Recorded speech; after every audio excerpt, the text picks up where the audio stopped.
chapter 5? Got it. We're going to go through chapter 5 tonight, and because there are so many, I think this is a very complicated, complex chapter personally, and because there are so many components to it, I was thinking instead of one person going through the entire chapter, what we should do is go through sections of it, like go through the first section, which begins on page 88 and it goes all the way up to wetlands. And let's have that conversation and then move on to the wetlands conversation instead of trying to just plow through it. So I will hold I have some overall comments about this entire section, but I'll hold my comments for now. And then Margaret, because you've been so good about starting off conversations, do you want to give us your comments on, I guess it's the introduction and critical environmental areas and priority habitats? Sure. I have a couple of questions and a couple of questions and a couple of comments. The first is, I think the first sentence of the introduction is really important, how it links environmental policy with economic health. And I think for all communities, that's true, but I really think for us here in Stanford, I think that is critical. So I really like how it starts off making that link. Margaret, do you mean that the natural resources contribute to the health, safety, and economic well-being and quality of life? Got it. And then on page 89, yeah, I just wanted to stress the second to last paragraph where it says a designation of a critically environmental area does not prevent development. And it explains that it just provides an extra layer of protection. So I feel like that's an important thing to point out. I'm sorry, Margaret, what paragraph are you talking about? The paragraph that starts once the CEA, the critically environmentally area, that second sentence, I just want to say that I like that. I guess I'm saying I applaud them for including it. I think it makes it clear for people, for the layperson who's reading this document. I think that's very important for them to understand. Then I go over to page 92. Okay. We're getting a lot of background noise from somewhere. Is that? Hold on. I think it's Jeff Spears can't access the meeting. I think that's what we're hearing. Who can't access the meeting? Jeff Spears wanted to come.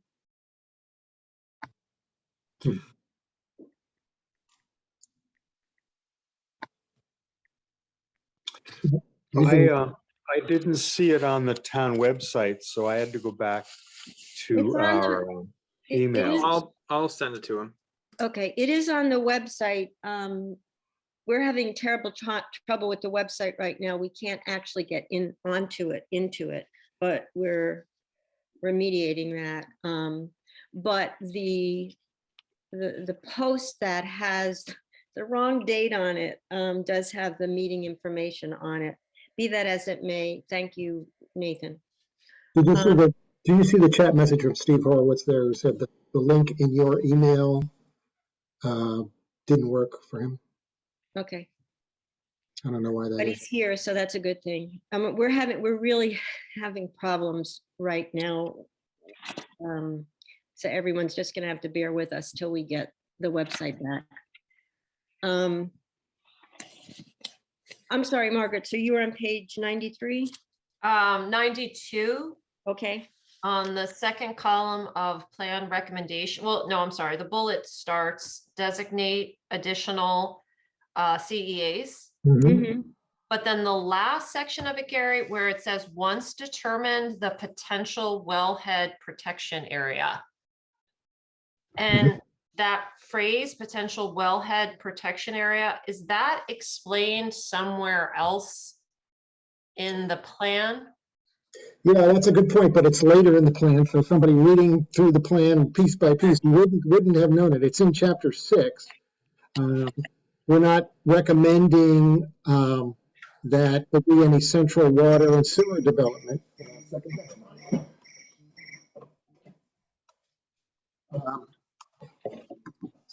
We're not recommending there be any water and sewer development, but we do recommend that we try to find a place, you do an engineering study to find a place where there could be a well for the town, and preserve that area just in case we want to have a public water supply in the future.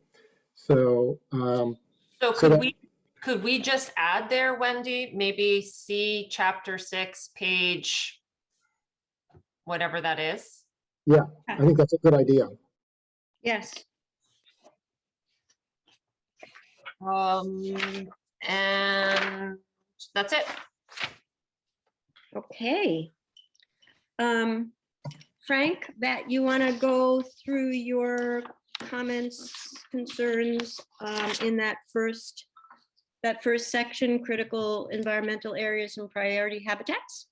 Yes.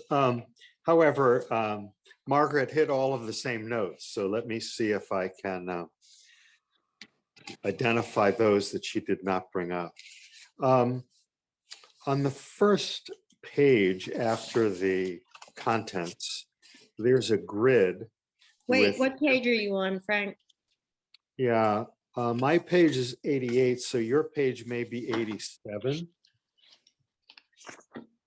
It's directly after the table of contents for this section. There's a grid? Yeah, I don't have a grid, Frank. I have something, I just have a picture, a photograph of Buttercup with the introduction. Frank, can you put the page up to the screen so we can see it? Sure. Maybe we can decipher where that is. Oh, You're showing us the flip it. The pages are curling. Sorry. Oh, sorry. Could you hold up the I don't think we have that. Yeah, Yeah, that must be the wrong version of the plan. Yeah, we don't have that, Frank. Oh, well, it's a treat. I'm sorry you don't have it. But there goes one more of my question. What is it? What's the table in there? The table has general recommendations on the left side and rationale goal on the right side. Okay, yes, those were at the start of every chapter in the previous version, and we decided to take those out because there was inconsistency between those recommendations at the start of the chapter and what came at the end of the chapter. So those were removed from all the chapters. And there was also redundancy, so they decided to just put everything at the end of the chapter. Come on, guys, you're repeating all of what I was going to say. So there you have it. The comprehensive plan recommendations that Margaret spoke about earlier, and she pointed out the section that's the existing CEAs could still be built upon. I think this is the first bullet. It's at the bottom of my page. I think it's your page 90, where it says expand several existing CEAs, including Snake Hill. That's on page 92 for us, Frank. Yeah. Okay, I'll try to keep that in mind as I go forward. I wasn't quite sure I understood where in chapter 6 the last sentence connected. The last sentence refers to potential wellhead protection. I get it, but I don't see where it is in 6. Okay, I hope that stayed in. let me look down through here. Chapter 6.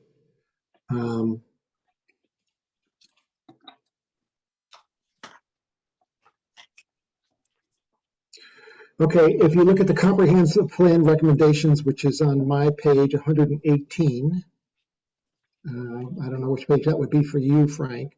The second to the last bullet is evaluate and map the potential wellhead location identified in previously completed reports and other potential wellhead locations for protection. Right, I have it underlined, but I guess you've already answered what a wellhead is. and it's a well location that would serve more than one property? Is that the definition of it? I mean, a wellhead is just the place where a well emerges above the ground, but in this case, we're talking about a community well for a community water supply. Water. Got it. Yeah. And then you want to preserve some area around that from development just to protect the quality of the water in the well. Oh, yes, yes. I understood and I appreciate it. I wasn't exactly sure of the definition. Mhm. I'm good. That's it. I just want to make sure, do you all understand, because there was some confusion on this. Do you all understand the difference between the Hudsonia priority habitats and then our CEAs? Right, we have CEAs now, and then we have this report from Hudsonia that listed some priority conservation areas. And what we're trying to do is make the CEAs align with the priority conservation areas. Well, basically, it would be adding more onto adding additional CEAs derived from the Hudsonia study, yeah? Some are expanding existing CEAs, and some are a couple of them are new. Yes. Right, right. And the whole outrage from Henry Boeninger about Hudsonia being even mentioned in the comprehensive plan is because the study was done, but the town board never accepted it. Is that where he's coming from? I don't know where Henry's coming from. I don't want to try to explain his thinking, but he keeps talking about a Hudsonia overlay. Right. An overlay is a zoning term for, putting some other map over your zoning, over your town map to create some zoning, right? And so we have a Hudsonia habitat that we're not using that as an overlay. But the planning board does use it as information in terms of, making decisions about site plan reviews and things like that. And one aspect of the, there's another person who wants to get in here. I got him, You Gary. did that? Yeah.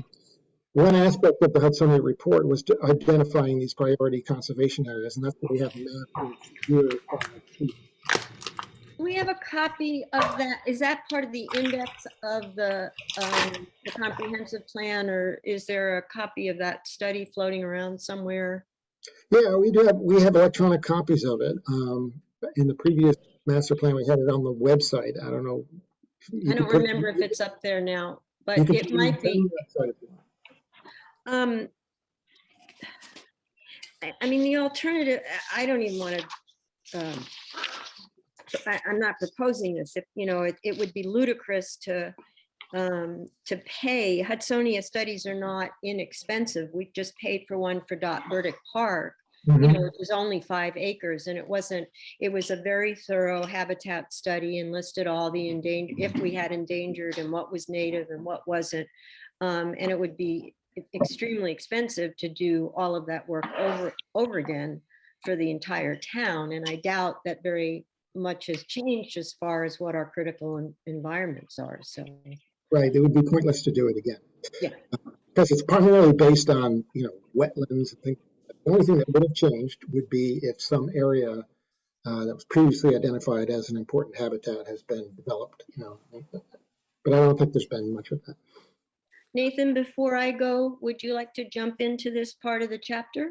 Sure. This particular topic is actually the only thing that I have as far as this first part of the chapter. So it's not anything specific on page 92, but that's where the Hudsonia report is mentioned. And, one component of it just has a breakdown. It talks about 53% of the town is forested and open meadows. It talks about the protected or, the environmental aspects of it, but I presume that the other 8% is developed. And, the other was, I was kind of going through the same thing, Wendy. This was done 17 years ago. You could, in one case, you could make the case, well, how much has really changed? But also another, thought you could say, well, there could be a significant amount, not a significant amount, but an important amount. And, maybe the place to start is actually not engaging Hudsonia to ask them to do a revision on this, but I presume that they do, I would presume that they do this for towns with some type of intervals. And so that we can at least prepare, like, do they recommend doing it every 20, 25 years? To kind of get an idea for ourselves that we might want to do this again in the next couple of years. So it's not so much about doing it now, but like start engaging with the conversation so that we can start to build up funds to make the case to do a more current one. Yeah, that's a reasonable suggestion. Like if you just ask them how often do they think it should be revisited? Yeah. But that was my only, it's not even really like, something to change in here, but I mean, you could make it as one of the, from, if it was a recommendation, that could be a recommendation, is just to engage Hudsonia for future reports. Okay, is there anybody like besides Hudsonia, which you pay, is there any environmental arm of the state or the county that does such work? Yeah. Well, okay. It's pretty extensive work, takes quite a long time, and Yeah, no, I learned that simply from Dotner Burdick Park, again, which is less than 5 acres, but it took them a long time to do it. Because they consider so many factors. Let's see. I have one, I'm on page 89, but it's just the first place I wrote this down. I'm very concerned about when we put in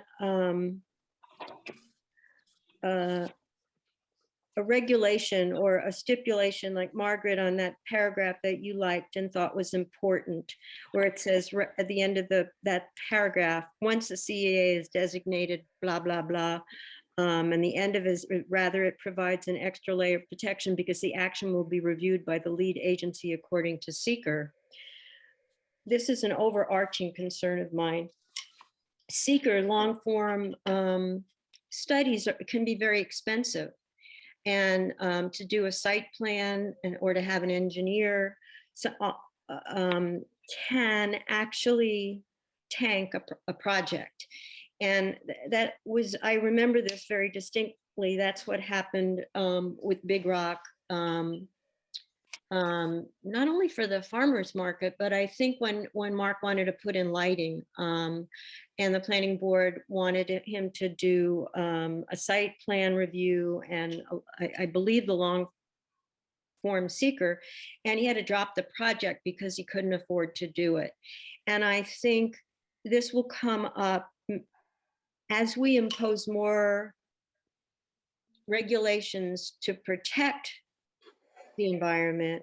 We also will be incurring costs for the people that want to make improvements on their home or on their own property.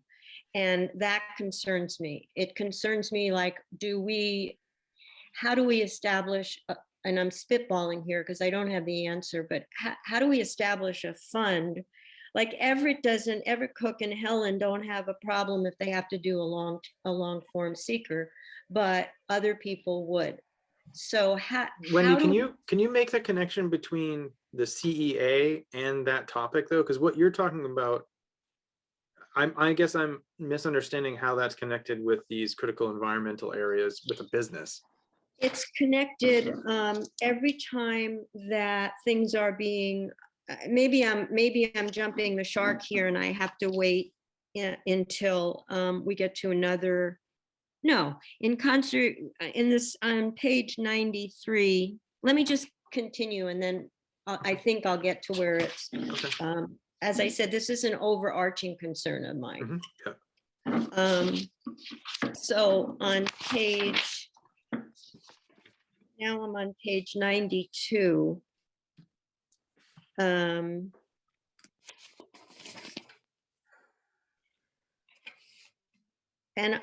Gary, I have a question. On the left-hand column where it's talking, it's the or the third paragraph, it says forests are important habitats for wildlife. Forest habitats in Stanford are threatened by fragmentation due to roads and development. Degradation also occurs due to clearance of forest understory. 90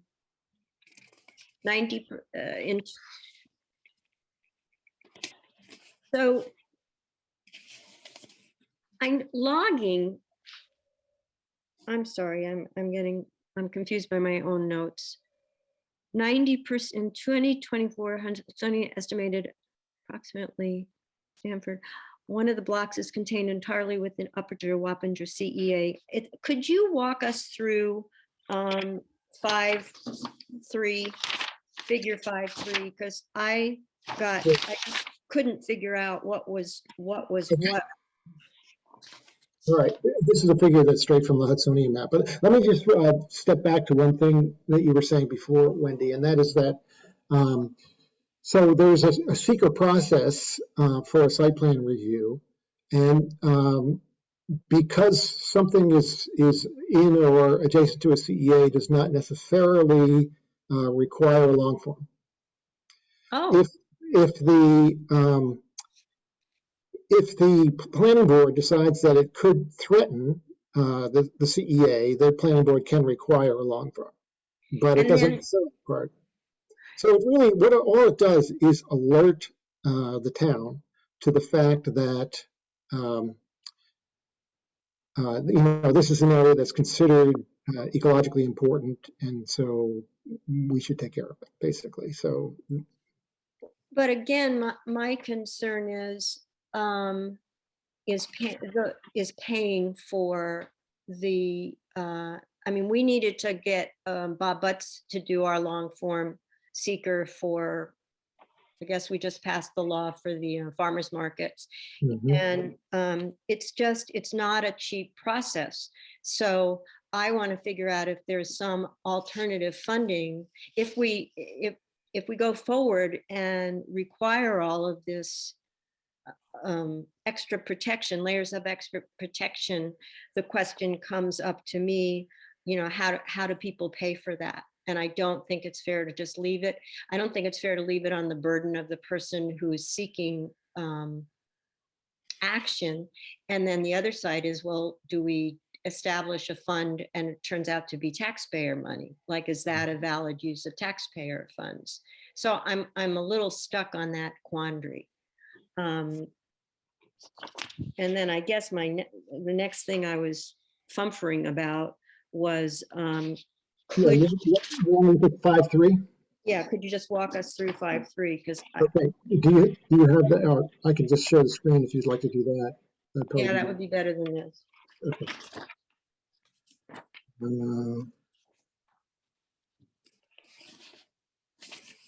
Okay, can you see that? Yes. Okay. Yep. So these are forested areas in Stanford, and the coloring of the green, the darkness of the green is an indicator of how large that forest block is.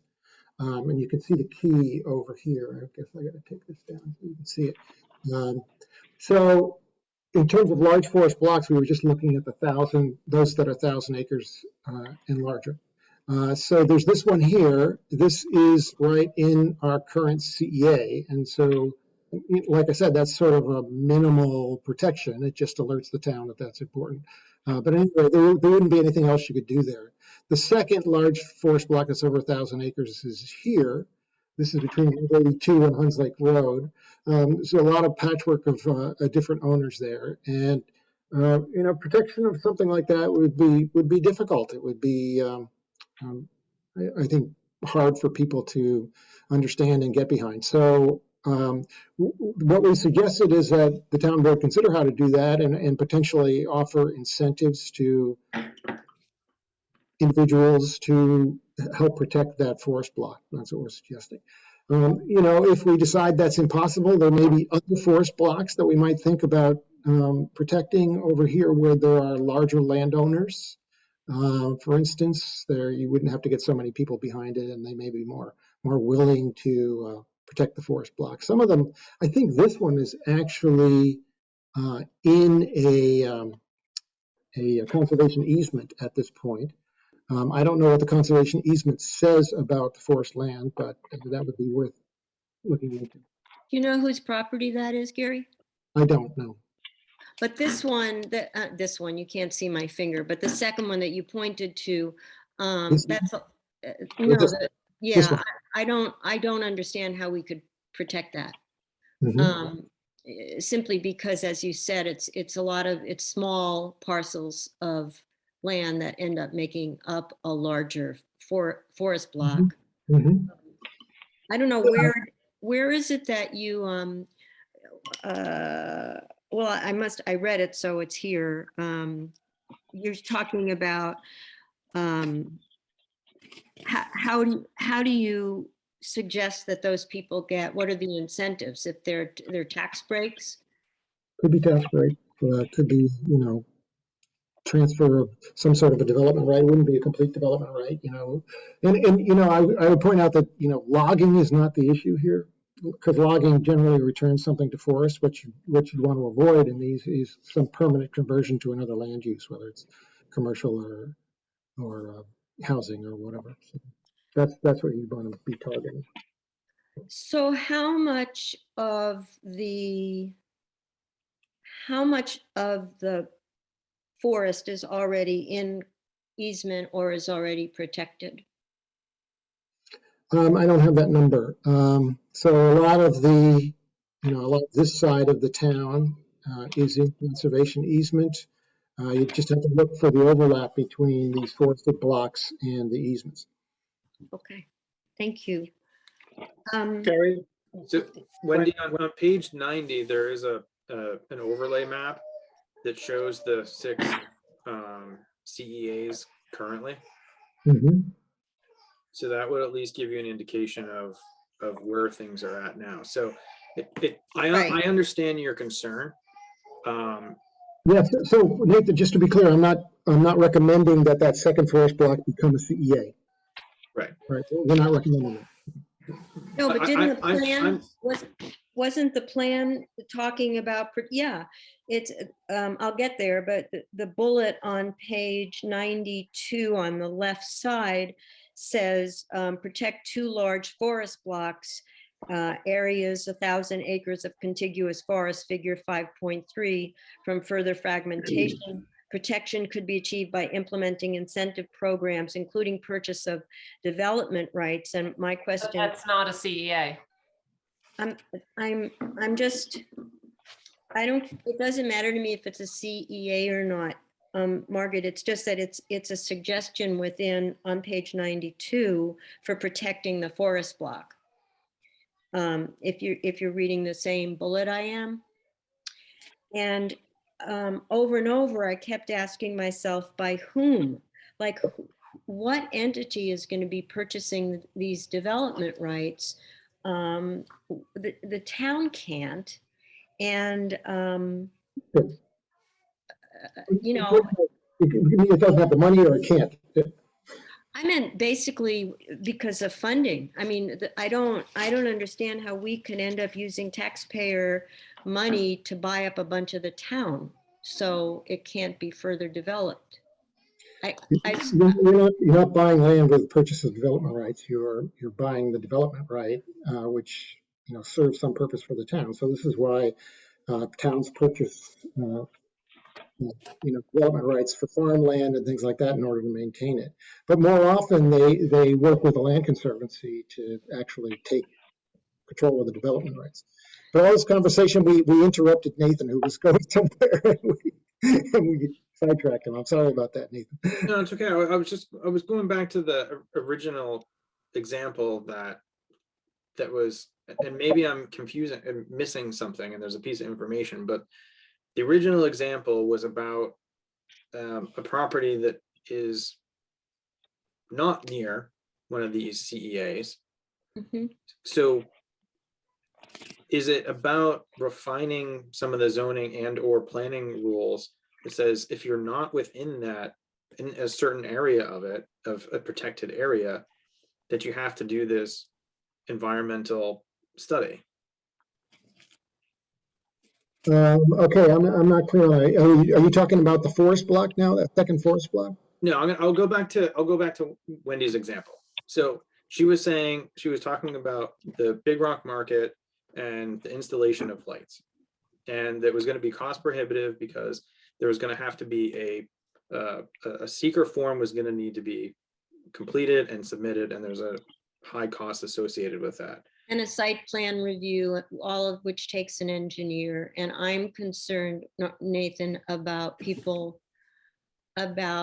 all of those layers ending up being roadblocks to people being able to accomplish what they're trying to accomplish.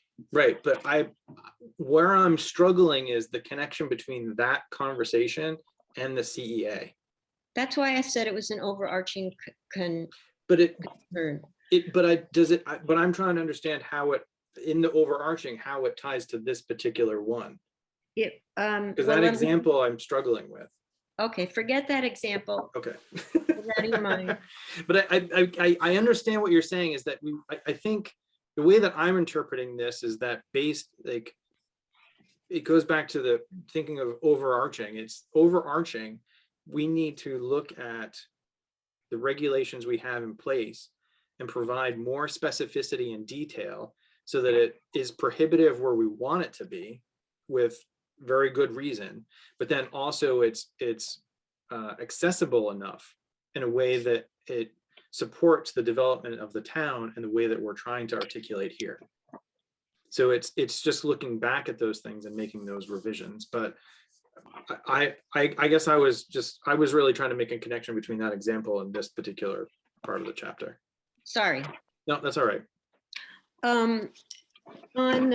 Okay, I'm going to try to keep going on. I want to take up my share screen. I'm sorry? I'm trying to unshare the screen, but I lost the whole Zoom control. Yeah. On page 92, the last bullet that Margaret was talking about, where it says designate additional CEAs, including Shaw Pond, I would remove Stanford Wildlife Preserve and Whitlock Preserve because they're already protected.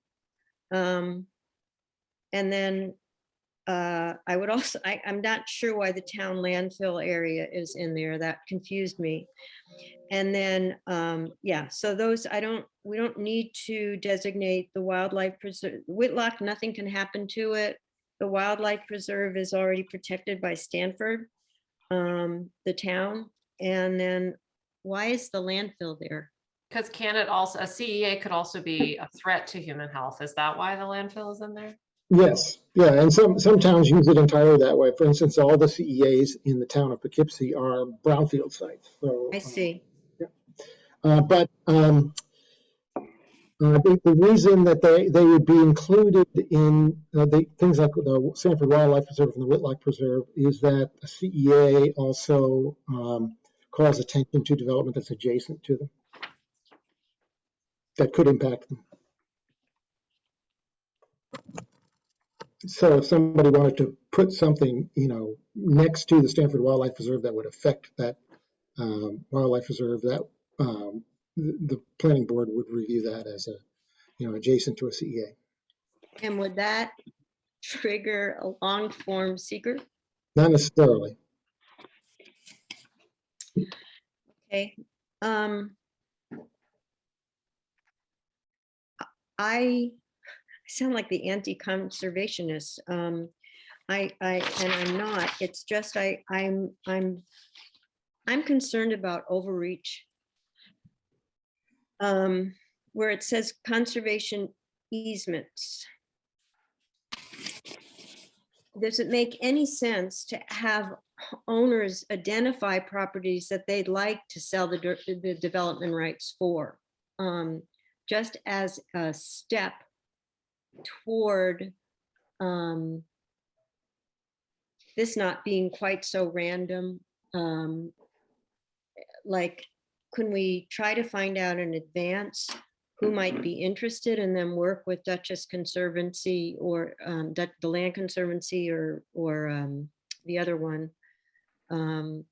just a thought, like, is there any sense to be proactive about trying to find out who would be interested in selling their development rights? Yeah, you mean who would be interested in establishing conservation easements on their property? Yeah. Yeah, I mean, you're right. So far, it's just random. If the owner of the property wants to buy or sell a conservation easement, they do that, and it doesn't necessarily have any relationship to the areas that are considered priority conservation areas in the town.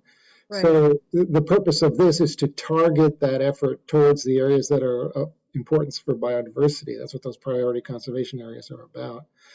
So I guess maybe the first step is you would propose CEAs and then talk to the landowners in and around that CEA and see what their attitude is toward it. I don't think we should assume that all landowners are going to be against this. I mean, I know somebody who lives adjacent to Ryder Pond, the Ryder Pond CEA, and they are delighted that it's a CEA for two reasons. For two reasons. One is that they like the pond and they like the fact that the town has recognized it, but also it provides some scrutiny for development around that pond, that they appreciate. So I wouldn't assume that this is going to be, negatively taken by the entire town. There are some people who are certainly against it, but Yeah. Wendy, Yes. while we're on the conservation easements, it directs us back to the map in section 2.9. Not section 2.9, but map 2.9, Gary. mm-hmm. And as I look at all of those easement areas, I can see where some development is occurring. And is that, when there is an easement, is there a negotiation with the town or the planning board as to where homes and roads can be placed? Well, it depends who owns the easement. So a lot of them are owned by Dutchess Land Conservancy. It depends who. You can't hear me? Not well. Just say that again, please. Can the rest of you hear me okay? Are we? Yeah, you're just a little fuzzy. It's like there's a little bit frogginess to your voice. I'm working off my laptop. I'm up here in the Adirondacks, but sorry about that. So I'll try to speak up. But it's a negotiation, Frank, between the landowner and whoever is accepting the easement. And so let's say it's Dutchess Land Conservancy, so it would be between the landowner and the planners and the lawyers at Dutchess Land Conservancy, how that easement is structured. And there's usually a map involved saying, this part of the property would be set aside for uses that are only agriculture. And this is an envelope where there could be a house or a barn or something like that. So there's usually a map associated with that designates different parts of the property for different purposes. And that map is specific to the individual project, is that right?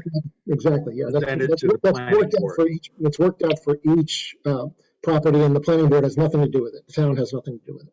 Thank you. Okay, I'm going to keep going.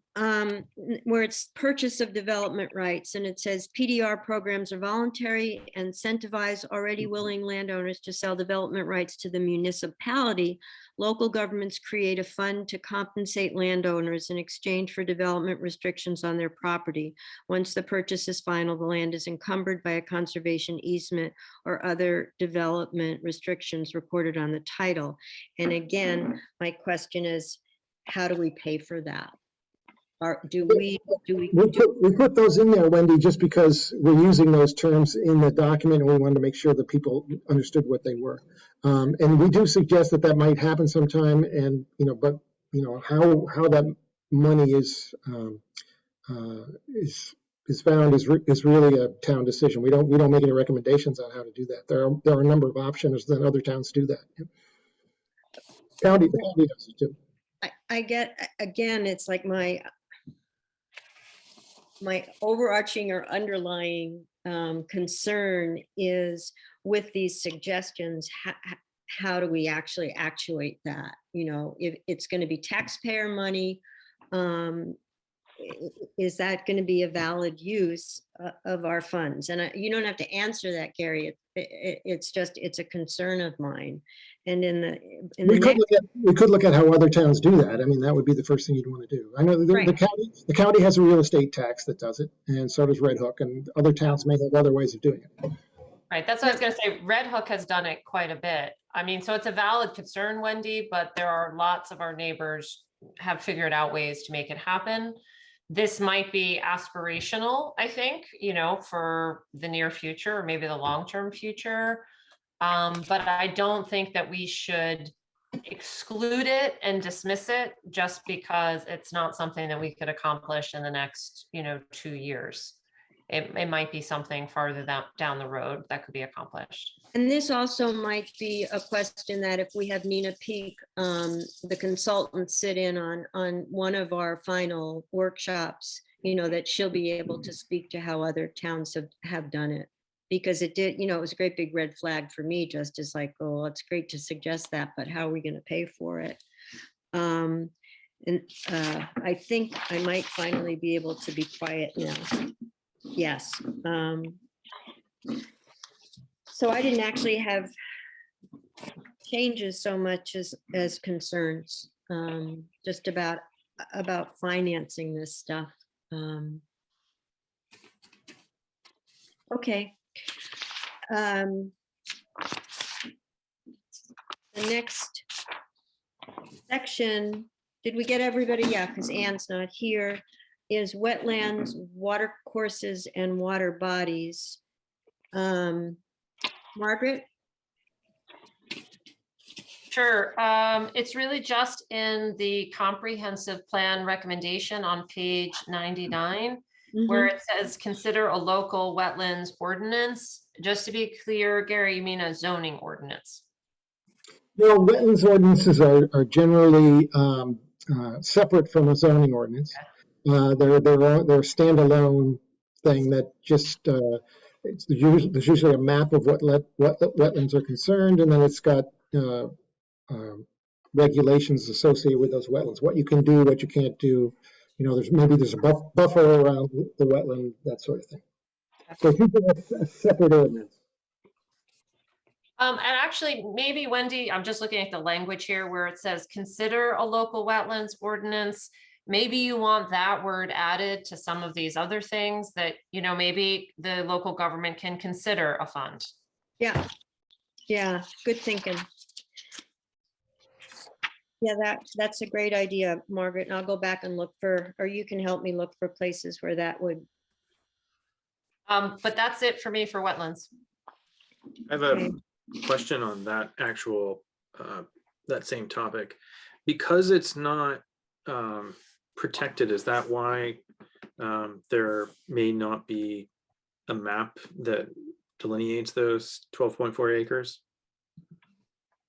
So the 12.4 acres, that's the New York State limit. So anything that's 12.4 acres or larger is mapped and protected by the state. So what we're talking about is wetlands that are less than that. Right, but when I'm asking, do we have a map of that? Well, there is a map that the federal government produces of all wetlands down to some quite small size. Okay. We have GIS copies of that map. Usually, if the planning board is reviewing a property and there's a site plan review and there's a wetland on that property.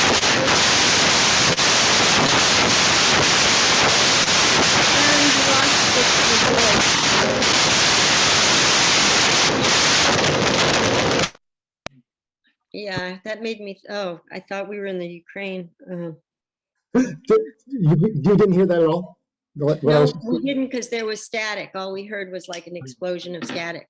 Okay, I'm sorry. I was trying to use another microphone to clear things up, and it made it worse. Okay, so let's see how much you heard. You sound better now. Okay, good. I'm trying to get close to the microphone on the laptop here. So you'll see my face very large in the screen here as I lean into my laptop. Yeah, so the 12.4 and above, that's regulated by New York State. Below 12.4, it's a complicated issue. There's theoretically, for those wetlands that are connected to a stream or a river, there is federal regulation of those. So, but there is no federal regulation of the isolated ones that are not directly connected. On the other hand, that federal regulation, I'm sorry, it's complicated, I just want to go through real quick. That federal regulation amounts to you have to submit a form to the Army Corps of Engineers. And for small wetlands, the Army Corps of Engineers, they just ignore them. And if it goes for, I think it's 60 days or 90 days without a response from the Army Corps of Engineers, it's approved. So there's essentially no federal regulation. So that's why I think over half of the communities in Dutchess County have their own local wetlands ordinance to protect those smaller wetlands. Okay. So that's a long-winded sort of an explanation.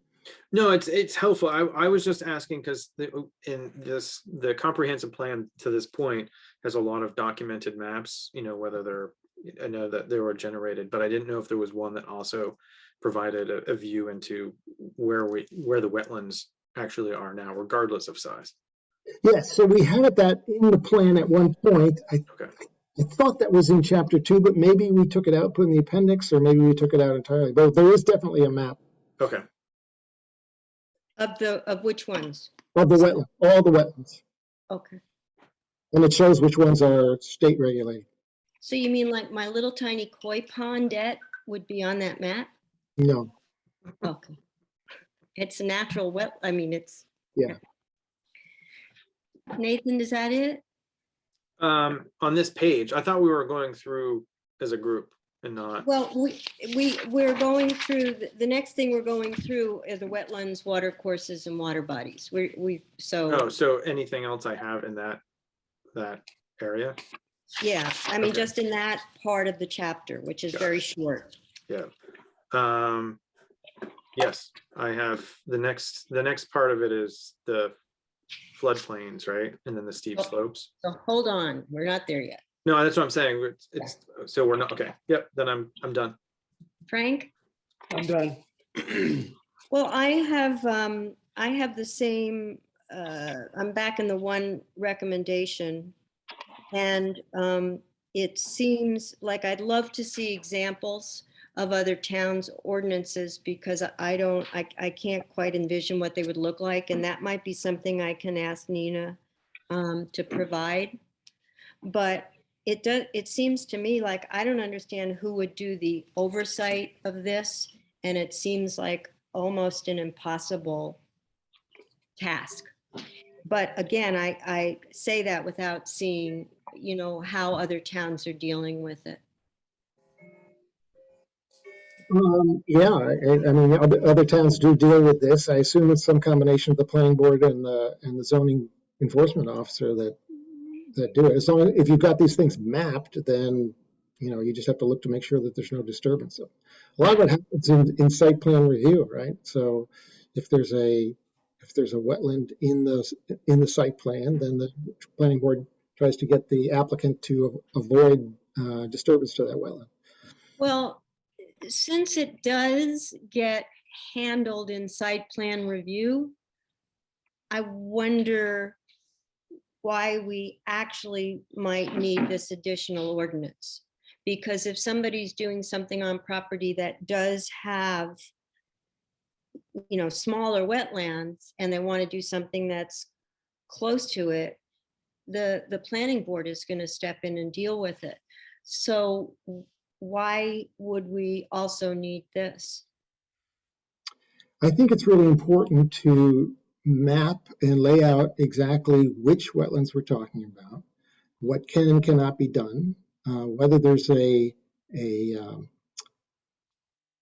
whether there's a sort of a buffer around the wetlands, just so that the rules are known to everyone, the applicant and the planning board and everyone else. And I know Tom Angel would agree with me 100% on this. He would like it spelled out so that it's not left up to the discretion of the planning board. It's absolutely clear to everyone beforehand what is and what is not acceptable. And who would be responsible for doing this? So, sorry I'm hammering so hard, Gary. This whole chapter is full of landmines for me, so I just want to understand it better. well, I guess if someone was disturbing a wetland, that was a town-regulated wetland, and it wasn't something that was under site plan review, for instance, it would be the zoning enforcement officer, or what do we call it, the town regulation? What do we call that position? Oh, he's the code enforcement officer. Code enforcement officer, that's what I mean. Right, but I'm sorry, I thought you said it would be helpful to map all of these, or you're not saying we have to do that, that already exists somewhere? The map is done, we just have to designate which ones, we're talking about. Okay, all right, thank you. I put it in the chat, but just for the anyone that watches this later or anyone that didn't see it, the map of the existing wetland designations, both at the state and federal level, is on page 52. Okay. Thank you. Yep. Thank you, Nathan. Mhm. Floodplains, Margaret. Floodplains. Just a question on the recommendation, the second bullet where it says the town of Stanford should consider participating in the National Flood Insurance Program. So that would mean we would enroll, so private citizens could enroll, or we would actually have to change our zoning to make sure people aren't building on floodplains and then they could enroll? Like, what does it actually mean for the town to enroll? Yeah, so Nina explained this to me, and I'm trying to dig this out of my memory, but yeah, the town has to enroll somehow, and then that allows residents to get flood insurance. Jeff, do you remember this, or Wendy, do you remember this discussion? We might have to write Nina about this to get the details. Because it does say towns that adopt and enforce floodplain management ordinances. It provides insurance to communities that adopt and enforce floodplain management ordinances. Right. So those would probably that would have to happen before the federal government would allow us to enroll. I think that's correct, but don't hold me to that. That'll be another Sorry question. about that. I may end up making a list of questions and shooting them to Nina. Jeff, do you remember anything about that? Yeah. I don't either. It was a fairly brief discussion, but Nina did think it was a good idea for the town to enroll. That's it for me. Sorry. Frank, anything on floodplains? Covered by Margaret, thank you. Nathan? Nope. Me neither. Here comes a fun one, steep slopes. Margaret. Maybe you should go first. If you, why don't you go first, Wendy? Because I'm running the meeting. I really don't have any questions except for the last bullet on the recommendations require a special permit issued by what agency? The planning board? Who would? Yeah. Okay. I'm done. Yeah, that would be the planning board. Nathan? Come back to me because I lost my place. Okay. Frank? Yeah, I'm just trying to flip through. What was the last bullet that Margaret mentioned? I'm having a hard time following. It's under comprehensive plan recommendations. For us, it's on page 103. And it's the final bullet, require a special permit for development on slopes between 15 and 25%.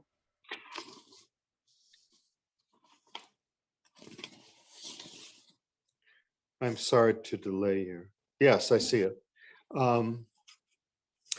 And just remind me of the question and the answer. I'm sorry.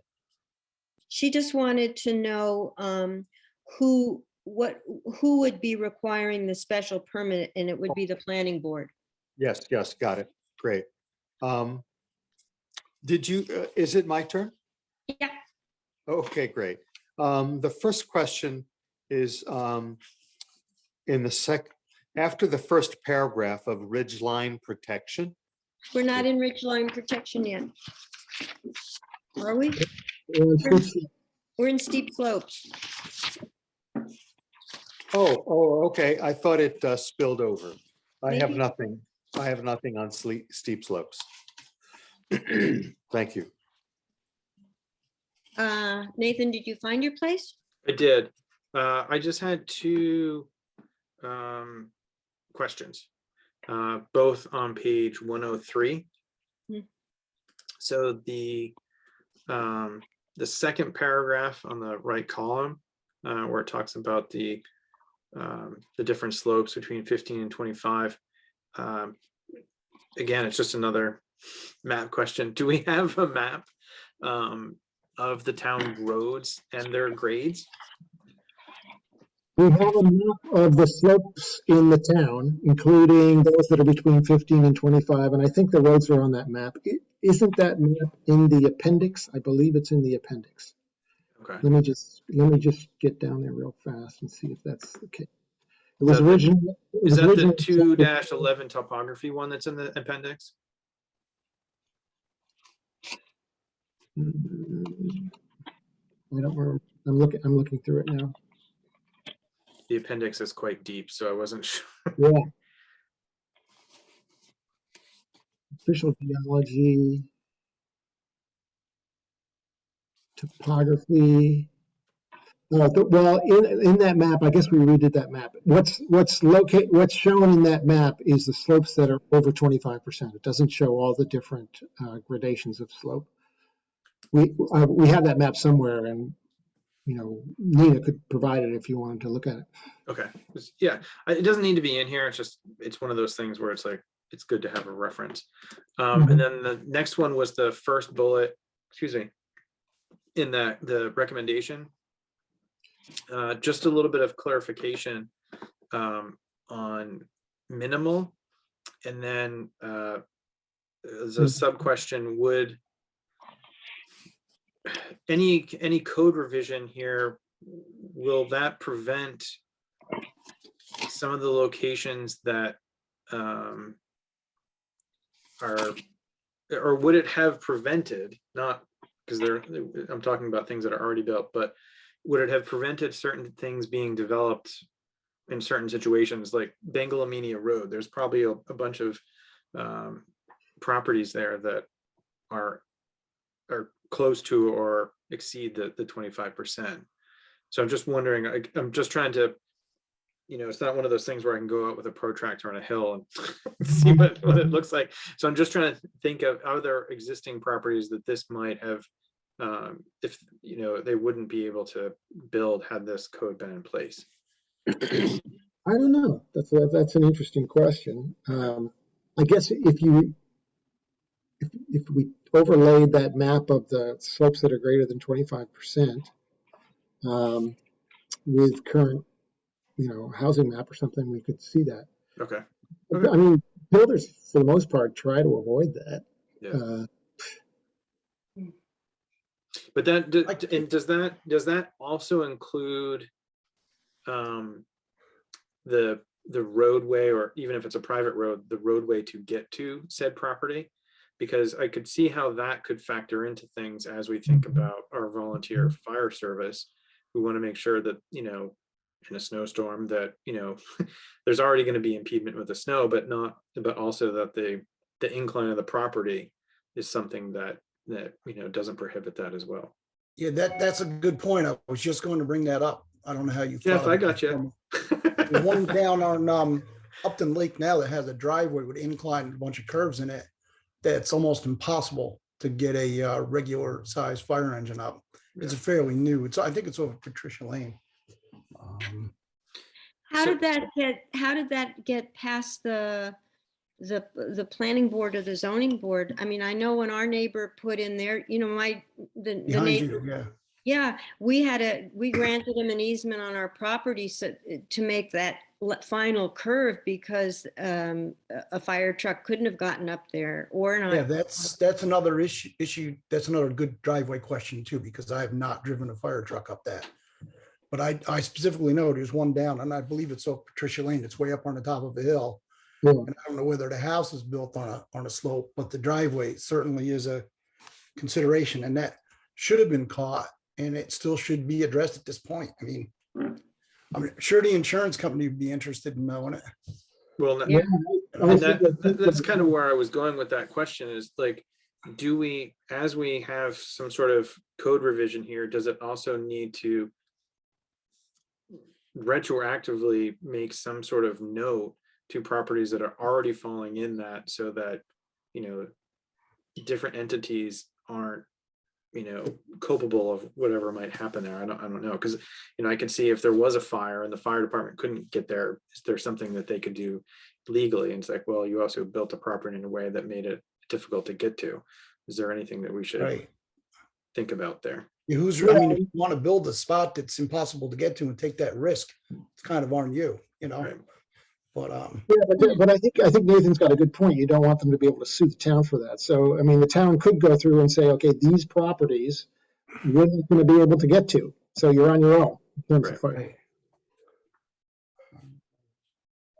Is that a suggestion that the comprehensive plan recommendation that identifies slopes between 15 and 25% should have some added language Well, to cover I think- accessibility?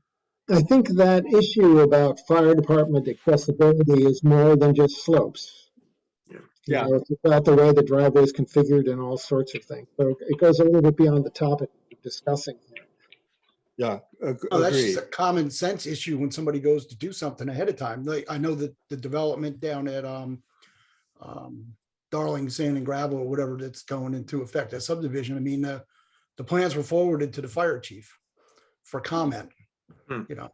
And you know, you got to make sure you got a place when you go in, you can pass. You got to need to have a place to turn around. You got to look and see if there's water. I mean, there's a lot of different factors, and I'm not saying you can or can't do it, but I mean that I think that's already in process. In process, you know, if something falls through that you don't catch it, well, I don't know why, but I mean that house on Upton Lake should definitely have been caught. And there's a couple other ones in town that have some either really super long driveways that go up a hill. So it's possible that you know, the driveway or the house itself was put in prior to any zoning regulation. So Yeah, but that wouldn't be the case with my neighbor's driveway. And Jeff, who ultimately, is that the zoning board and the planning board that ultimately approved the plans for the driveway? I mean, is that why I gave the easement? I don't know who initiates the plan coming to the fire chief. You know? Yeah, I've never heard You know, of that.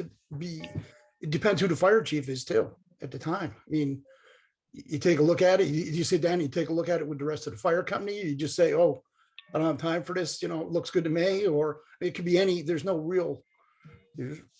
think there's any real deep process. It sounds as though it needs some very specific consideration in the application process that we should look at. I mean, I know the most recent plans for this subdivision showed up, you know, that, and they were looked at, but how they got there and what the result was and all that stuff, I have no clue. Huh. There is some kind of mechanism that triggers that though. I mean, the insurance companies is usually a really good key. I mean, I've had those questions many times, like, you know, people from an insurance company were upset because there weren't waffle pads in a pool aerator, and they're blaming me when I was fire chief. I didn't even know what a waffle pad was, and it's some kind of military thing that keeps you from sinking in the yard so you can get to the pool. And I said, well, did you put sprinklers in? Because I mean, I've never seen pool water jump onto a structure fire before. You know, this doesn't happen. You have to get the engine there and you got to access the water. So, I mean, there's a lot of crazy things that happen from the insurance end of it as well, because they're protecting the residents. They want to make sure you can get to it. So the way that I kind of brought this bullet up. So the way that I would look at it is that,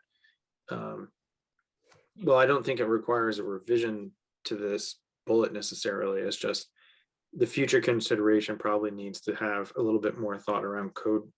I don't even know if it's revision, but just code evolution for things that are in excess of 25, things that are in 15 to 25, just so that there's more clarity from a homeowner, a business owner, and what they can or can't do, but then also provides more guidance for the respective boards to be able to, be that gatekeeper of information and approval.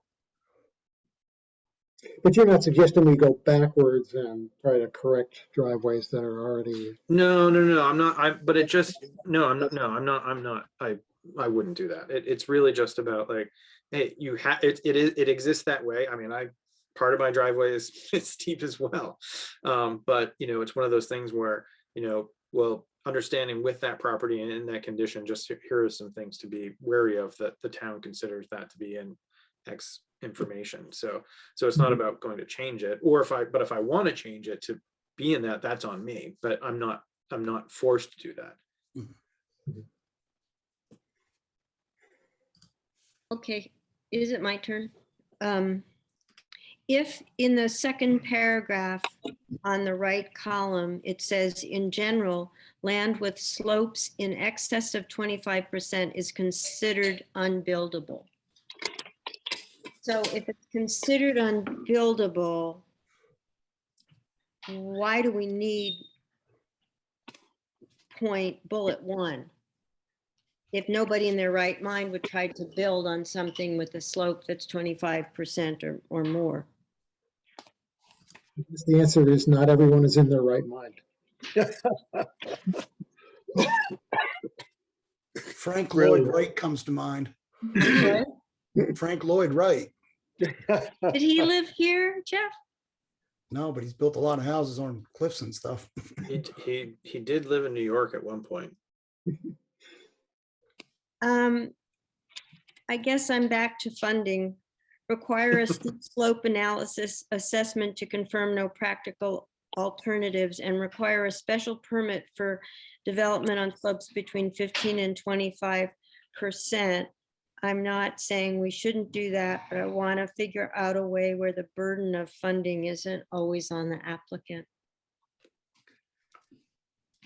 I would think that would, for something that's being built net new, I would think they would want to do that anyways, just for peace of mind. Because if you're doing any kind of development on that kind of topography, you want to ensure that the topography is not going to change over time. So you might want to, but we're requiring it. And I'm not saying I wouldn't want to, but I'm still concerned about people who couldn't afford some of this stuff that we are trying to regulate in. But I don't think the regulation is in here. Like, I'm taking this as part of this whole chapter, which is about the sort of the condition of the town. And so if we were going to have something like that happen and provide no gateway there, they could build something, and what if there's a horrible rainstorm and that property slides in, and then that's near a wetland or a waterway, and it trickles into whatever's happening on that property. We don't know what the environmental impact is of developing something on that property. So if we're tying this back to the sort of the environmental aspect of it, I think if you attach that to it, it's not so much of a safety and preventative measure, that it's much more the environmental impact because of the slope. We certainly have examples of that on Patricia Lane, of that driveways going up steep slopes that have been eroded in rainstorms and washed right down into Upton Lake. Actually, that happens to my neighbor's driveway every time we have a big storm. And it's really not good for the lake. So again, I want us to think about. But Wendy, let me just bring up the counterpoint of view there. I think you're kind of suggesting that the town pick up the tab for a private individual who wants to build on a steep slope, pick up the tab for the analysis. Well, I'm concerned about the tab on all of these things, Gary. It's not just this, it's that, and again, this is a different example because it's not on a steep slope and it's not next to a critical environmental area. But again, when Mark wanted to do the farmer's market and wanted to put in lighting, he couldn't afford to pay for all of the studies that were imposed on him doing it. And I'm concerned, again, like there are people who are doing subdevelopments who can afford to hire the engineers. I'm worried about government ending up making restrictions on people who can't afford that stuff. And I'm posing it as a question, like, how do we deal with that? Yeah, understood. And as I go back to, it's not, for me, it's the problem actually is before you get to that point where the money is part of it. Like in that example, my viewpoint is, well, why are the codes in place that get to a point where all of that needs to be done for something as quote unquote simple as lighting? So it's an evaluation of what led to that point that needs to be looked at, because then it's like, well, what is, kind of working backwards and say, well, there's going to be some exploratory costs with lighting, but maybe not to the extent of what is intended. So how do we rectify that so that when it gets to that, it's not cost prohibitive, or at least the cost makes sense? It's like, oh, I can foresee paying this cost. But from that scenario, I think there's things that for me don't make sense. It's like, if it's about lighting, it's like, well, why are these other things needed to, like, I don't understand the connection. They were saying there would be light pollution for the apartments that are to the south, but there's a huge stand of trees in between the Big Rock driveway and that apartment complex, which is not even right on the border. I mean, that's how it came up. Mm-hmm. In a way, this is ancient history. But if this plan is supposed to be used as some kind of guidance for the examination of our existing codes when we get to create the zoning commission. Were the people in the apartments the ones that were concerned about the lights? Yeah. Or the town concerned that the people in the apartments might have a problem with the lights? I think it was the town was concerned that the people in the apartments might have concern with the lights. I mean, it's real simple. You put the lights up, and if it bothers them, you adjust them. You're done with the deal. Well, also, you don't really need an engineering firm and to spend $3,000 or $4,000 to figure stuff like that out. I agree. But that's also another thing that we can adjust with the designation of the I know we've got 2 RCs, but I know that one is a rural commercial, or I can't remember what it is, but the zone where you can conduct business. If there's a property there, I think that there also we can make it so that things like that light pollution have different, criteria there. Because if you're living in an area that's business acceptable, one would assume that some of those businesses operate after hours and are going to require light for safety measures. Right. I mean, if you go to, it's an unpleasant looking experience, but the row of brick and mortar retail businesses in Ulster County across the bridge, if you were to build a property there, it would be difficult for you to make the claim that there's light pollution right next to that property when you built it next to the business center. So I think that's where we can, like, maybe the codes that we write are specific to these designated areas and not just a general overarching code for the town. It would require more effort and diligence on our part, but I think that it would provide a lot more clarity for business owners, homeowners, and for the people that are intending to review and approve these. You're talking about the zoning commission now. Yeah. Yeah. Okay. I don't think we have enough detailed information on this lighting situation to really struggle with it in this book. No, Frank, it was just an example of in the past of something that happened. Right. I'm not trying to regulate lighting now. So, but it was just an example where costs became prohibitive to do something. And again, I sound like a one note symphony, but those costs concern me. Yeah. And now that being said, I guess we're ready to move on to scenic view sheds. And Jeff, feel free anytime to pipe in if you have, Gary's been carrying the weight of trying to give us some background at times of why the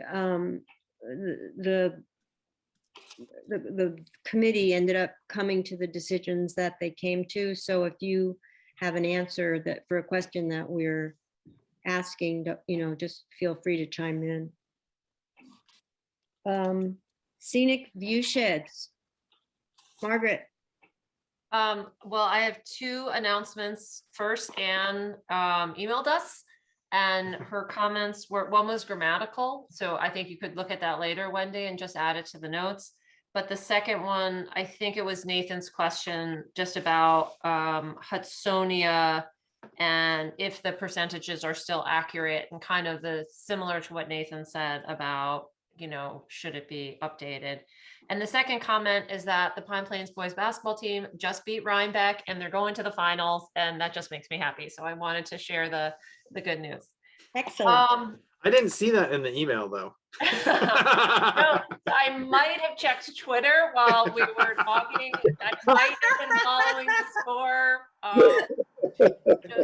Just might have been switching Maybe. screens every once in a while. Perhaps.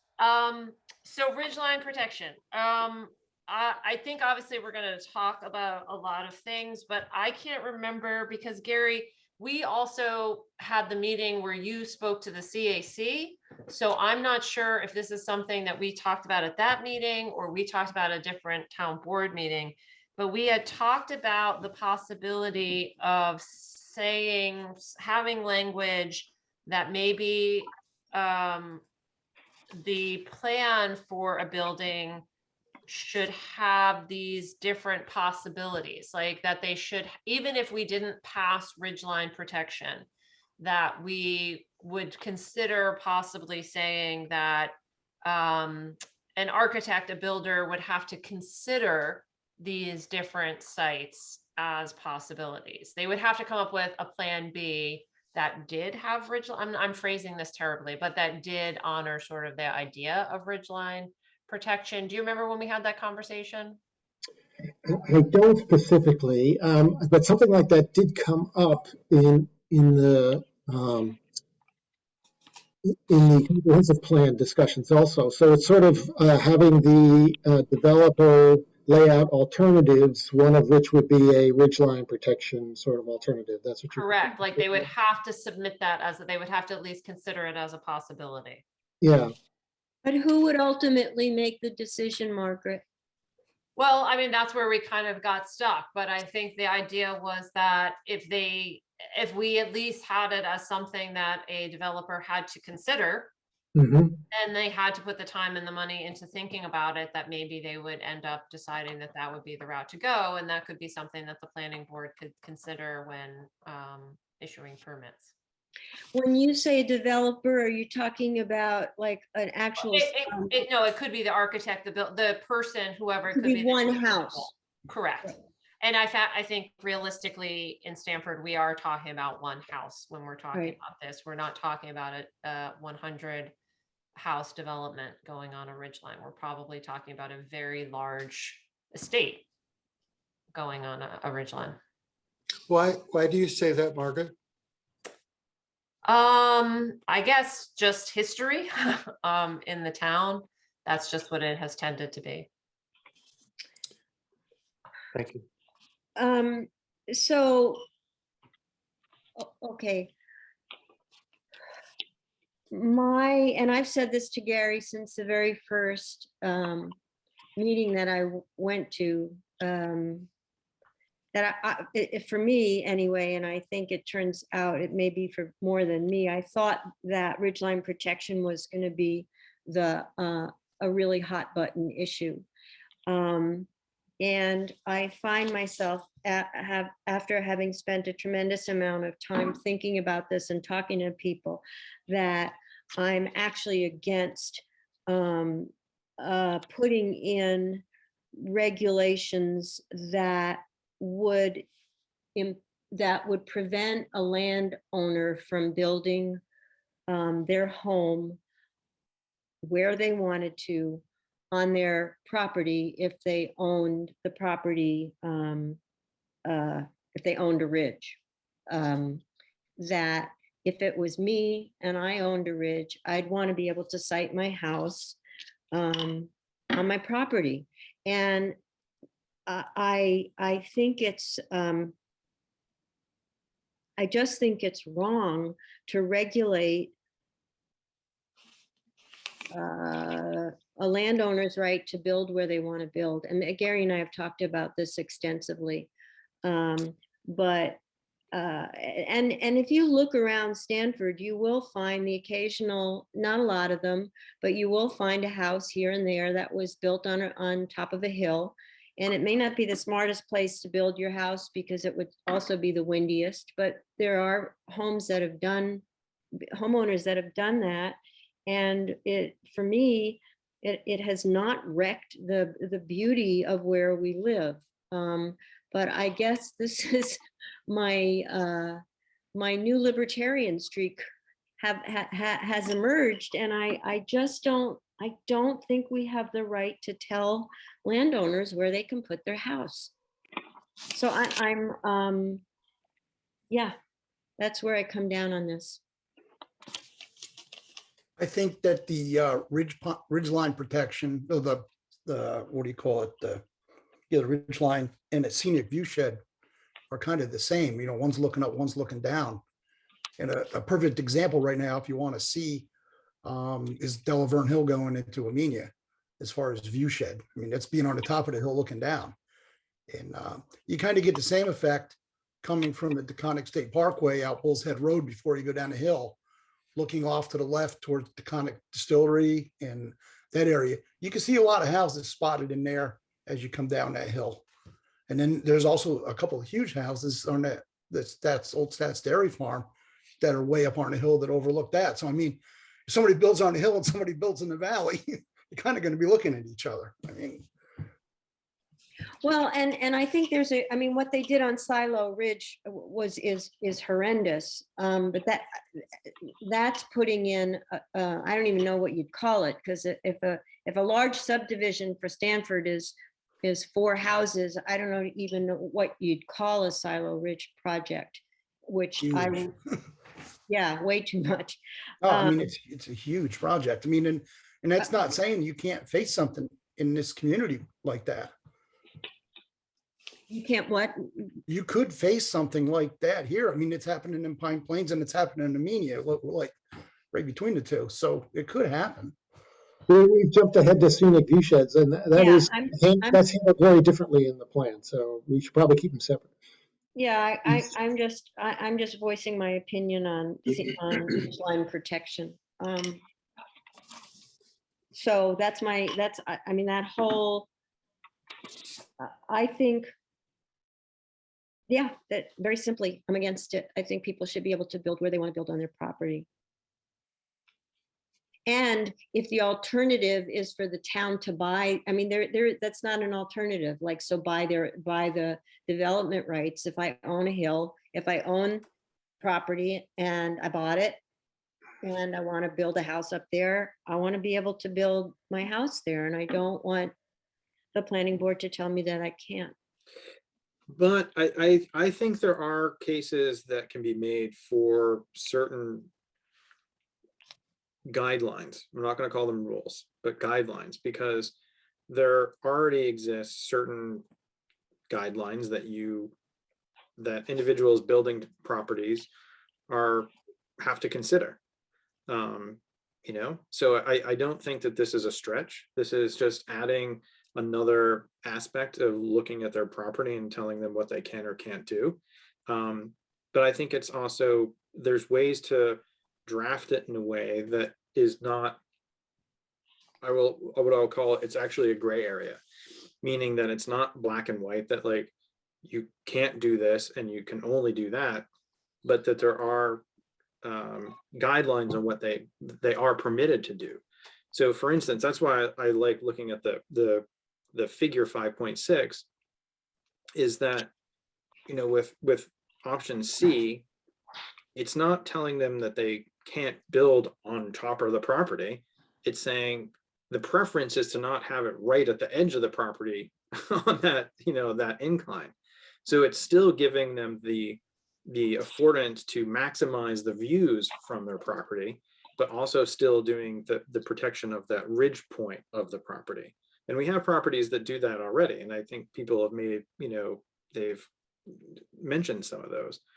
So I think it's, again, it's just about articulating it in a way that is both, I'm not going to say prohibitive or restrictive, but it is classifying that there is a best use of how to consider where you're going to build on your property and the reason behind it.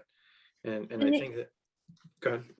It's just, if you look at the comprehensive plan recommendations as they are, consider establishing a definition of ridgeline and protection standards and guidelines and incorporating them into the town zoning code, mapping the significant ridgelines, establishing site guidelines to locate buildings and other structures. But all of these things seem to me to, unless you make this absolutely optional, and it seems like, because we don't have ridgeline protection encoded right now, but people are choosing to move their house back a little ways from the ridge, simply because they're making the decision that that's the wisest place to build their house.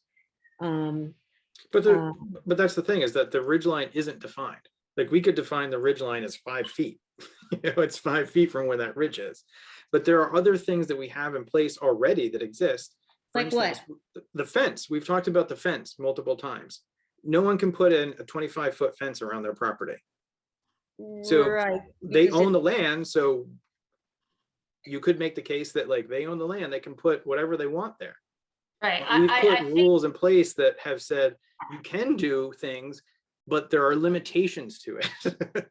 And I think this is the same thing. It's not saying no, it's that you can, but there are certain limitations. I think that's the tension in the whole document, or of any comprehensive plan. And it goes back to exactly what we were saying about home businesses, right? Like, what can people do with their own private property? And it is the tension between individual property rights and what is best for the community. And every single chapter, that's what we are trying to balance. And I think that the ridgeline, I think the fence is a great example. The home businesses are a great example. But there obviously there's a lot of places in zoning law and town law where there are guidelines or rules, whatever word you want to use, about what people can do with their private property. Yes. I think that's a great example, Nathan. I can see where the fence has, you know, basically would directly impact your neighbor more than anything else. But I'm very uncomfortable, and I guess I need to specify what language makes me so well, by protecting ridgelines, the town will preserve the important view sheds enjoyed by residents and visitors.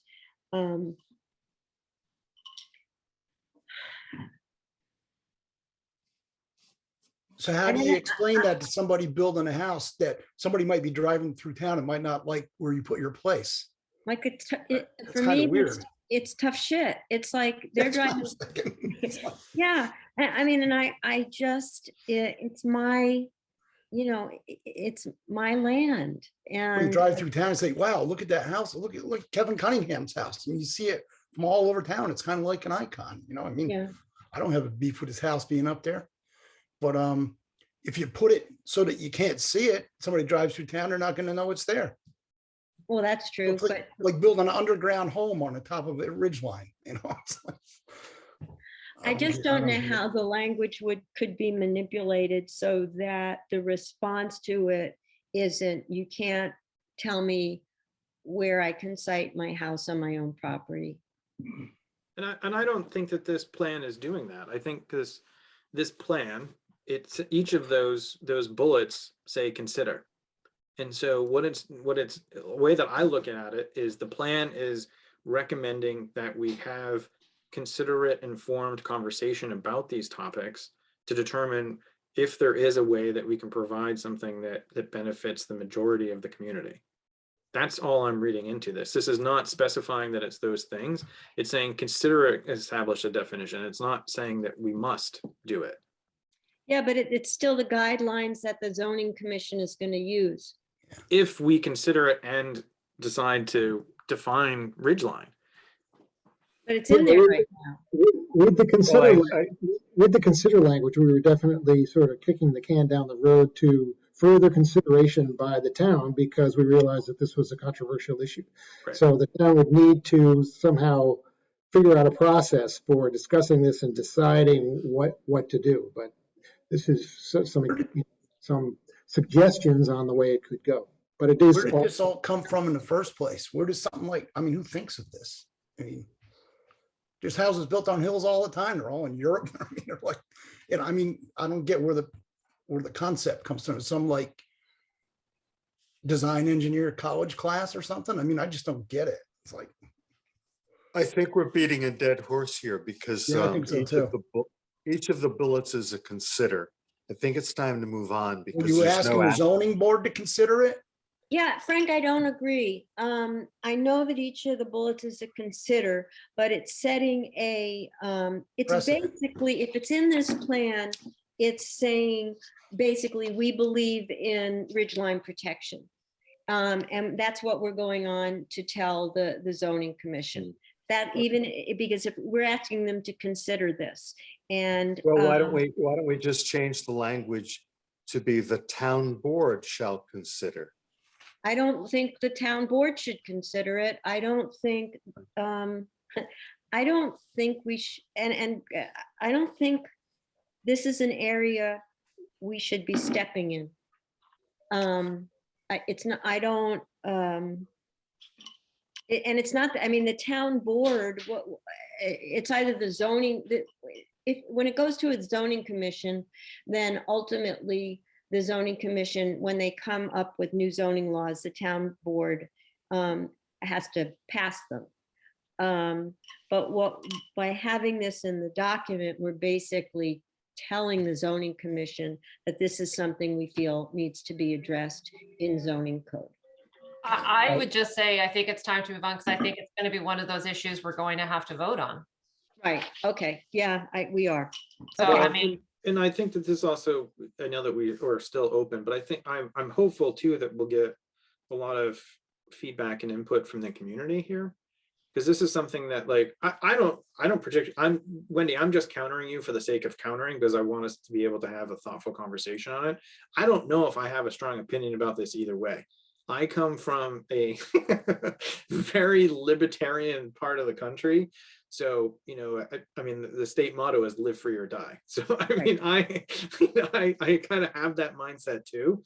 But I just want to make sure that what, you know, as elected officials that we're considering what, you know, I want to hear from people in the town so that we're acting on their behalf and not just, you know, my own personal beliefs on it. Well, I'm just trying to do due diligence here. I understand, Nathan. One problem that we have is we're going to be voting on stuff and then we're going to have, this is just the way it's going to be, we're going to be proposing our changes in the document, and then we have the public hearing. So otherwise we'd be having a public hearing on the document as it has already been presented. Yeah, no, I'm aware. So just And that doesn't mean that we can't change it after the public hearing. Mhm. Yep. Just one comment is the reason this is in here is because there was majority public opinion in favor of protecting ridgelines. That's why it's in here. That's from the that's from the original participation at the beginning of the Yeah. master Okay. plan. You mean But back you to also the- got to realize with 3,500 people in town, that was a poll of about 100 and something, right? Yes, something like that. So when you say like 98% of the people wanted it, you could be talking 98 people out of 3,500. Yeah, but it was a fairly representative group. We did check that. But you're right. You're right. I get that, but what But I'm if just you, saying but is if you have 50 people coming to a town board meeting screaming about it, it's not representative either, right? no, I get it, but the bottom line is nobody's going to say anything until it's in their backyard or happens to bother them. That's when you get the controversy, right? Yeah. So we need to be the stewards of trying to provide something to prevent those things. I mean, it's going to happen. There's no way around it, but how can we minimize it? All right, shall we move on to the scenic roads Yes. portion? Is that where we are? Okay.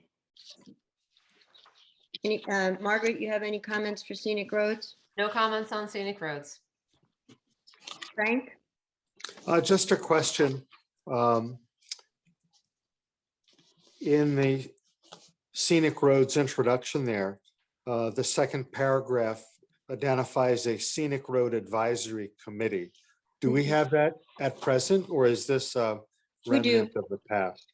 No, we have one. It's moribund. I mean, I don't think they meet. And nobody's proposed any new scenic roads in a long time, but we do have the committee and their people on it. Thank you. That's it. Nathan?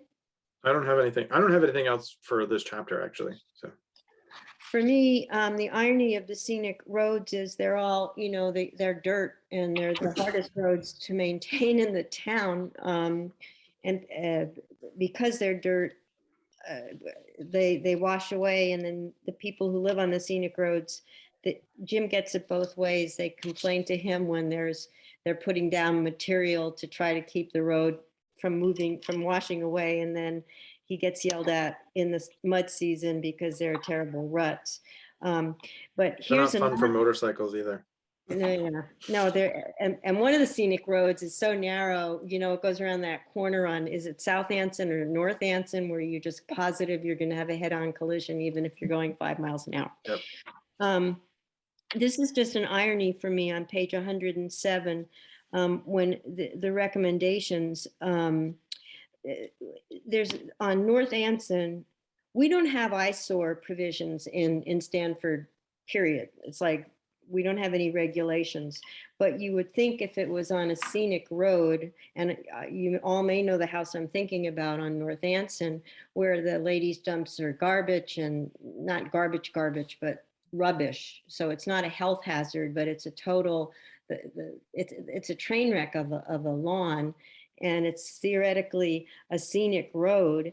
And the town says that there are guidelines to maintaining them, but nobody can enforce the fact that this house is like a total train wreck, and it's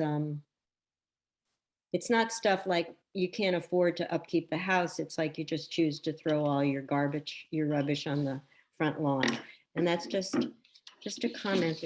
I don't know, is there anything we can do about it unless we made eyesore provisions on scenic roads? Okay. Oh. Scenic viewshed protection. Nobody has anything to say about scenic viewshed protection? Or did we just not get there yet? Margaret, nothing? No. Frank? Nope, I like it. Nathan? Nope. Okay, I'm back to the bullets. Comprehensive plan recommendations, bullet 2. Require a visual impact analysis for land development applications.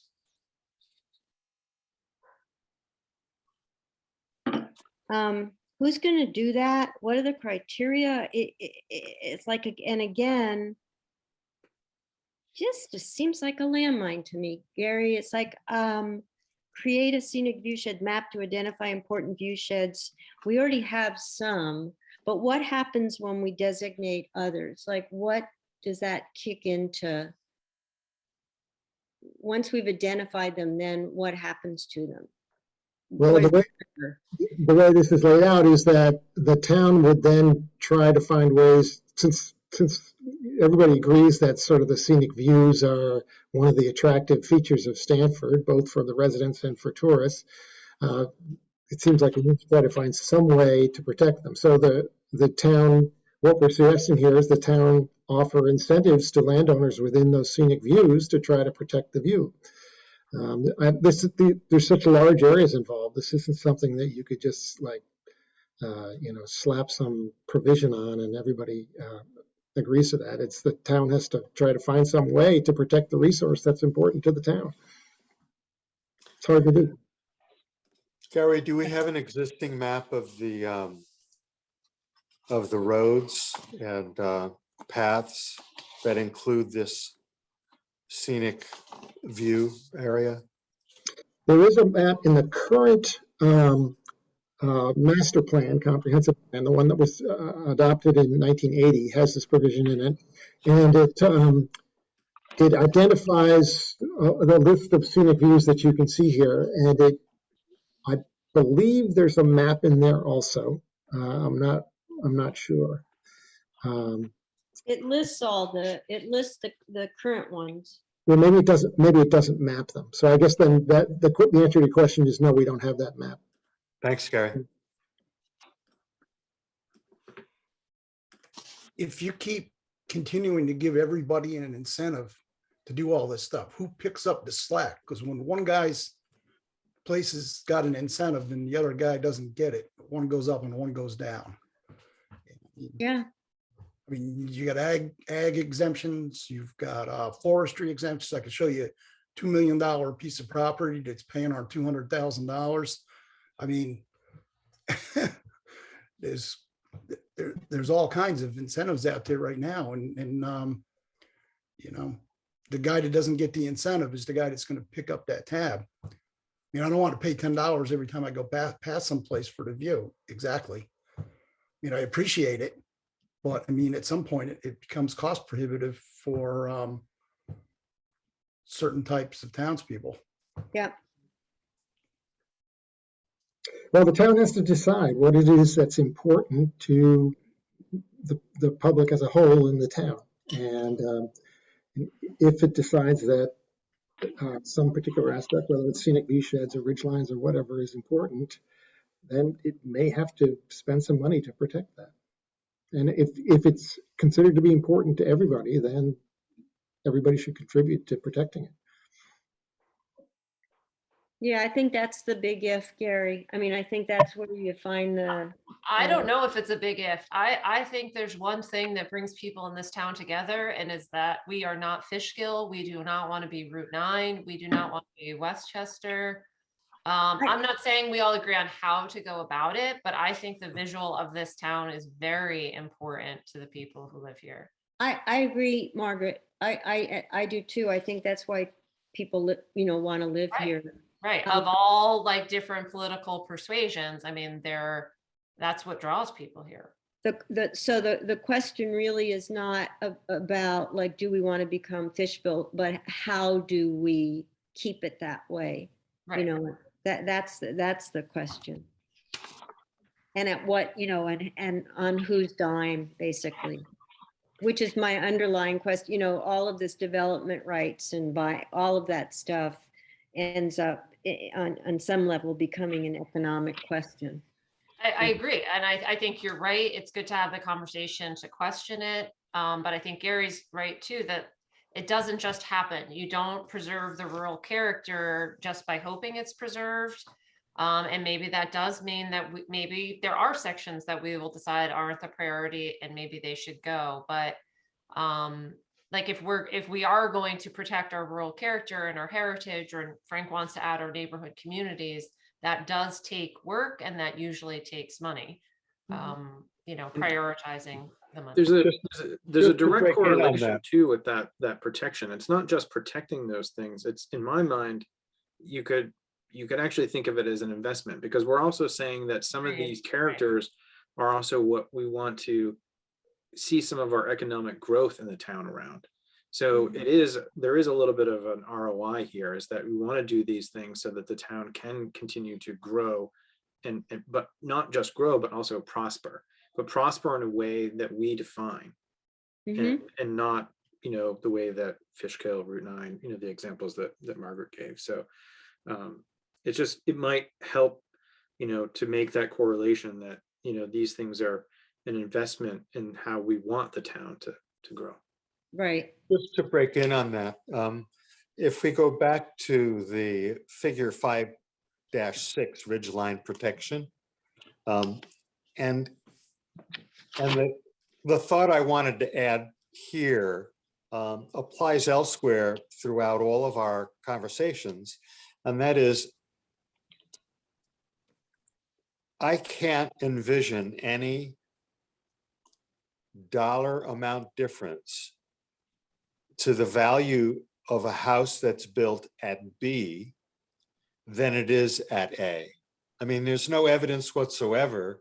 It's just a theory that the land and the building opportunity would cost a land developer or current landowner, he would sacrifice cost. I don't believe that's something that's proven. Where are you finding the cost factor, Frank? I don't know Well, what you. all of it, yeah, all of this, in my mind, settles down to, it's my land. I wish to buy it, sell it, develop it. And the value of that land, in my view, does not change whether a house is placed at position B or position A. I think that's a straw dog. I don't think. Sorry. I don't think that's what the argument is about the value of reselling it. I think the question is where somebody wants to live, not like resell it. That's not the objections I'm hearing. I think Right, at the meeting we had, I think that was one of the objections that was voiced. It was about, I own this land and it will hurt my resale value. Frank is correct. That argument was made at a public hearing. You mean if I have to put it in B instead of A? If I want to sell it, I am concerned that it will affect the resale value if we have ridgeline protection. Or if I wish to sell my property, if there's a restriction on whether it's the house to be developed is at A or B, I don't think there's any significant research that there's a value differentiation there. We're assuming many things that may not be reality.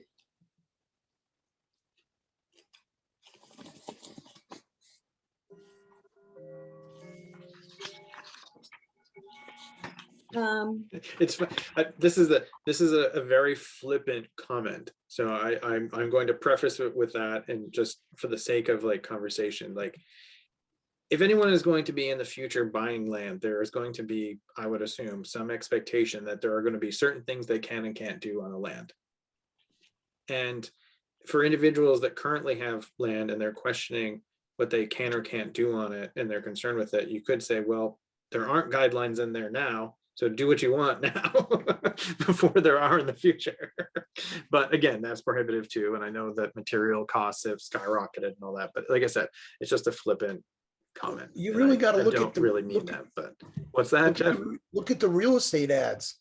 I mean, a piece of land with a beautiful view. I mean, what would a real estate agent convey to somebody that was looking to purchase a piece of land with a view, or a home that's on a piece of land that has a view? I mean, they're the ones that really know. Yeah. Well, if we're the other thing, just to bring up a point, is when you live next to a conservation easement piece of land, doesn't that bring up your non-conservation property value? Because you see right now advertisements from real estate. Oh, we're right next to Buttercup Land Sanctuary. Nobody can build there. that Mhm. made that adjacent property value worth more money. I mean, I'm sure it could be seen maybe reflected in the sales or whatever. But I mean, if nobody's going to build next door to you, it makes your property more valuable. Well, I think that goes to Frank's point. We are making assumptions and we don't know for sure. You know, an argument could be made like, does it increase your property values if you live in a town that does have strong environmental regulations? I Well, mean, as far as I know, there's also a view tax, isn't there? Is there not? There is at the lake, right? I don't know. I don't know. I think that has to do with the lake, but I think there is a view tax if you look at it, and it might just be in a number code or something. You mean like when Steve assesses property? Yeah, I think there's a view tax. Just we can find out. Yeah, that's I a, mean, that would pretty much give you an indication. okay, I have to ask you guys, it's like 8, it's 6 minutes away from Margaret's bedtime. Should we start off, we need to set up when our next workshop's going to be, and then should we just start off with agriculture then, instead of trying to bomb through it now? sure. Okay, and then we'll also move into chapter 6. 6. Yeah. Okay, so when shall we have our next meeting? Oh God, Mark Burdick says. Mark is right there, but he's not been here. Okay, never mind. I got a text from him I just saw. We decided not to try to do these on normal workshop nights because it was too crazy, right? Mhm. Okay, so our next. When is our workshop is the 7th. 7th and then our meeting is the 10th. So do we have a day after the 10th that we can have another workshop meeting? Will this workshop be on Zoom or in person? Oh, good question. It would be nice to be able to have it in person if we could, so people can. Wendy, do you know if the state has changed its guidelines about open meetings and whether, Zoom meetings? Yeah, we can continue with Zoom meetings, and we also they kind of, yeah, we could continue with Zoom meetings, or we could have it in person. So what does everybody prefer? Depends when it is. For When me. would somebody propose having, Margaret, did we rule out St. Patrick's Day? I can do St. Patrick's Day. Anybody else be able to? St. make- Patrick will forgive me. Yes. So there were only a few dates that Anne could make it though, right? This is a Thursday, so I think Anne could make Yeah, it. she Yeah, I think she could. she can make that one. Yeah. I So- can just a quick question for the sake of this meeting, do you want me to continue recording or can we close can- this? Okay, I so I'm gonna think, yeah. close this session.